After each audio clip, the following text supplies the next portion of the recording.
So welcome back guys, कैसे हैं आप सब? होप सो बहुत अच्छे होंगे। मैंने आपसे कहा था कि मैं वीडियो की फ्रीक्वेंसी बढ़ाऊंगा, इसी वजह से आज मैंने 2 वीडियो डालने की कोशिश की है। तो चलिए हम लोग डिस्कस करते हैं क्वेश्चन नंबर 43 में। होप सो आपको इसके पहले के सारे क्वेश्चन अच्छे से समझ में आ गए होंगे। प्लीज़ अगर नहीं समझ में आए हैं तो आप कमेंट करके हमें बताइए, और जो भी डाउट्स होंगे मैं आपको जरूर क्लियर करूँगा। फाइन। सो पहला क्वेश्चन है, what is the use of static in main method. देखिए होता क्या है, हम एक लाइन लिखते हैं, पब्लिक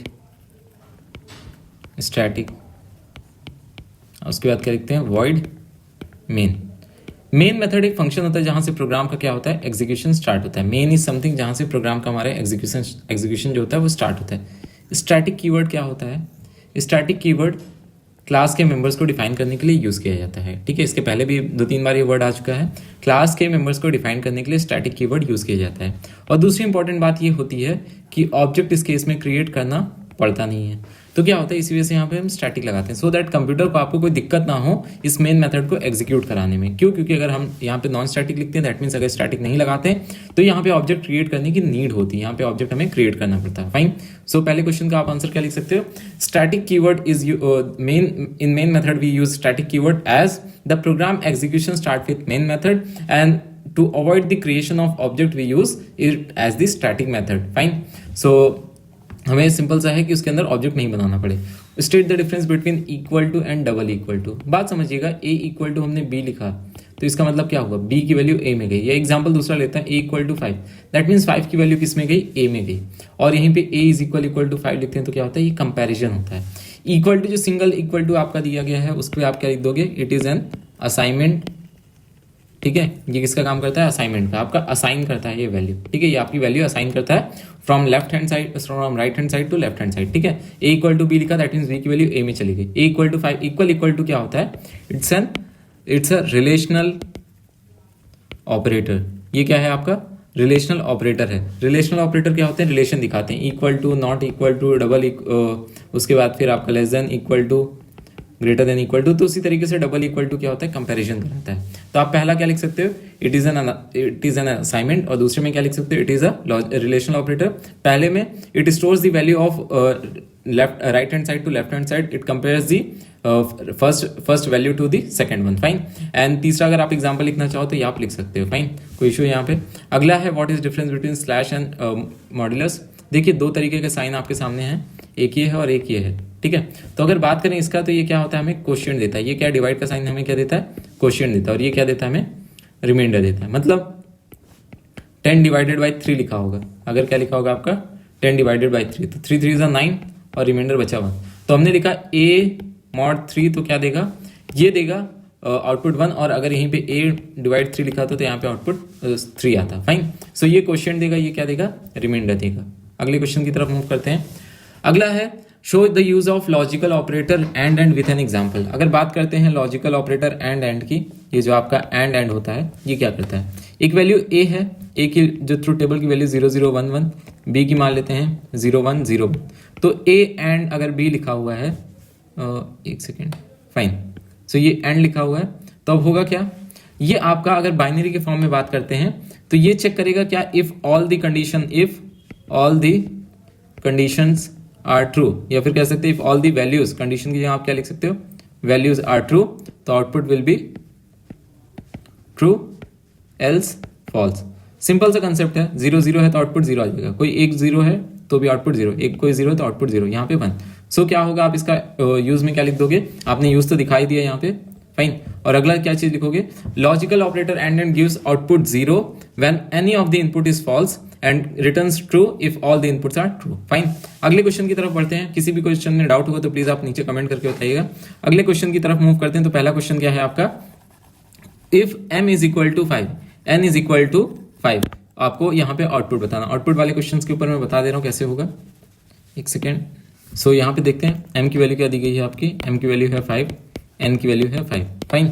सो लिखा हुआ है m minus is equal to n। इसका मतलब जो होता है, ये शॉर्ट हैंड ऑपरेटर होते हैं। क्या होते हैं आपके, शॉर्ट हैंड ऑपरेटर। सिंपल सा एक शॉर्टकट होता है। इसका मतलब हो जाएगा m is equal to m minus n। इधर जो वैल्यू लिखी रहती है सेम से इधर भी आपका ऑपरेशन यूज हो जाता है। तो क्या हो जाएगा, m की वैल्यू क्या है यहाँ पे, 5 है, तो 5 माइनस 5, n की वैल्यू 5 है, तो m की वैल्यू नहीं क्या आ जाएगी, 0 आ जाएगी। फाइन। अगला क्वेश्चन दिया गया है, n is equal to m plus m divided by n। सबसे पहले क्या करेंगे, m की वैल्यू क्या हो जाएगी, 5 प्लस 5 डिवाइडेड बाई 5। तो देखते हैं यहाँ पे, तो आपका सबसे पहले बॉड मास का बेड मास का रूल फॉलो होगा, तो क्या हो जाएगा, डिवीजन हो जाएगा। तो यहाँ पे आउटपुट 1 और यहाँ पे 1, तो क्या हो जाएगा, एन की नई वैल्यू क्या आ जाएगी, 6 आ जाएगी। Fine, what is the output of the following. Capital A से देखिए, कैर में सी लिखा हुआ है, दैट इज ए लिखा हुआ है, ठीक है। एस्काई कोड नाम की एक चीज होती है, एस्काई कोड कहाँ से लेके कहाँ तक होते हैं मैं बता दे रहा हूँ। आपका कैपिटल ए से लेके जेड तक के 65 to 90, आफ्टर दैट स्मॉल ए से लेके जेड तक के 97 to 122। फाइन, क्वेश्चन में चलते हैं। यहाँ पे c की वैल्यू कैपिटल ए दी गई है, m इज इक्वल टू 26 दिया गया है, c is equal to that mean 65 plus 26 करेगा, तो INT फॉर्म में क्या आ जाएगा, दिस विल बिकम 65 26 तो 1 और यहाँ पे आपका 1 आ जाएगा 91। तो यहाँ पे आउटपुट क्या आ जाएगा, 91 आ जाएगा। क्यों, क्योंकि देखिए सिंपल सा है, ए की एस का वैल्यू 65, जो यहाँ पे टाइप कन्वर्जन हो जाएगा, इम्प्लिसिट टाइप कन्वर्जन होगा, INT में लास्ट में जाके स्टोर होगा, तो आउटपुट क्या आ जाएगा, 91 आ जाएगा। फाइन, फिर अगले क्वेश्चन में बोला गया है c is equal to a और n is equal to c plus 1, तो इसकी वैल्यू क्या आ जाएगी, 65 प्लस 1 66। अब यहाँ पे एक्सप्लिसिट टाइप कन्वर्जन लगाए जा रहे हैं। यहाँ पे क्या हो रहा है, एक्सप्लिसिट टाइप कन्वर्जन, इसके पहले भी मैं बता चुका हूँ आपका क्या होता है जब एक्सटर्नली हम लोग टाइप कन्वर्ट करते हैं। तो 66n, तो मतलब n को क्या बोल रहा है, कैर के फॉर्म में कन्वर्ट होने के लिए, तो ch की वैल्यू क्या हो जाएगी आपकी 66, दैट इज आपकी हो जाएगी b। a का क्या इसका ही होता है 65, b का क्या होता है 66। फाइन, सो अगला क्वेश्चन है, what will be the output of the following program segment. a की वैल्यू क्या दी गई है 0, b की वैल्यू क्या दी गई है 30, c की वैल्यू क्या दी गई है 40। अगर ध्यान से देखें यहाँ पे, तो क्या बोला गया, a is equal to minus minus b। Prefix और पोस्टफिक्स में थोड़ा बेसिक आपको बता देता हूँ। प्रीफिक्स क्या होते हैं, जैसा नाम बता रहा है प्री, पहले, तो क्या हो जाएगा, अगर लिखा हुआ है माइनस माइनस a, तो इसका क्या होगी value, first use then change. और पोस्टफिक्स में क्या होगा, फर्स्ट यहाँ पे थोड़ी सी गलती होगी, फर्स्ट चेंज देन यूज, मतलब पहले आपको चेंज करना है, पहले फिक्स करना है। प्रीफिक्स में क्या होता है, फर्स्ट यूज देन चेंज, मतलब यहाँ पे ये लिखा हुआ है तो पहले इसकी वैल्यू को चेंज करेंगे, यहाँ पे कुछ इस तरीके से पहले इसकी वैल्यू को यूज करेंगे, बाद में चेंज करेंगे। फाइन, अगले क्वेश्चन की तरफ मूव करते हैं। तो इसी में क्या है, minus minus B, that means यहाँ पे वैल्यू क्या हो जाएगी 29 प्लस सी, यहाँ पे सी की वैल्यू प्लस प्लस और इसका बी है, दैट मीन्स यहाँ पे वैल्यू अब क्या हो जाएगी, वापस से 30 हो जाएगी। तो आउटपुट क्या आ जाएगा आपका 59 आ जाएगा। होप से आपको अच्छे से क्लियर हुआ हो, ठीक है। एक सेकेंड, यहाँ पे थोड़ी सी गलती होगी, हमने सी का ध्यान नहीं दिया, मैं इसको नोट डाउन कर ले रहा हूँ। यहाँ पे क्या है आपका, या यहाँ पे कुछ इंक क्लियर कर लेते हैं। फाइन, सो यहाँ पे क्या था, ए की वैल्यू थी, सो सॉरी फॉर दैट, ए की वैल्यू क्या थी, वो कुछ नहीं दिया है, बी की वैल्यू दी गई है 29, यहाँ पे हो जाएगी माइनस माइनस होके प्लस सी की वैल्यू क्या दी गई है 40, जो हमसे लास्ट टाइम मिस हो गया था, और यहाँ पे 30, तो क्या हो जाएगा 99। इसका फाइनल आउटपुट क्या आ जाएगा, ए की वैल्यू क्या आ जाएगी 99। What will be the output for the following program segment if x is equal to 5, x की वैल्यू क्या दी गई है 5, तो 5 into plus plus X, that means क्या हो जाएगा, 5 इंटू पहले चेंज हो जाएगा, दैट इज 6 हो जाएगा, तो यहाँ पे आउटपुट 30 आ जाएगा। इस वाले में देखें 5 into 6 plus 5 into x plus plus, that means 5 into 5 और बाद में चेंज होगा, तो ये 25 हो जाएगा। फाइन, और एक्स की वैल्यू उसके बाद चेंज होगी, तो इसका आउटपुट 30 आएगा और इसका क्या आएगा 25 आएगा, इस वाले का 25 आएगा। कैसे, ये मैंने बता दिया। क्वेश्चन नंबर 52 पे मूव करते हैं। क्वेश्चन नंबर 52 में आप खुद से अब इसको सॉल्व कर सकते हो, मॉड्यूलस भी मैंने बता दिया क्या करता है, तो ये आपके लिए होमवर्क हो जा रहा है, आप खुद से सॉल्व करोगे।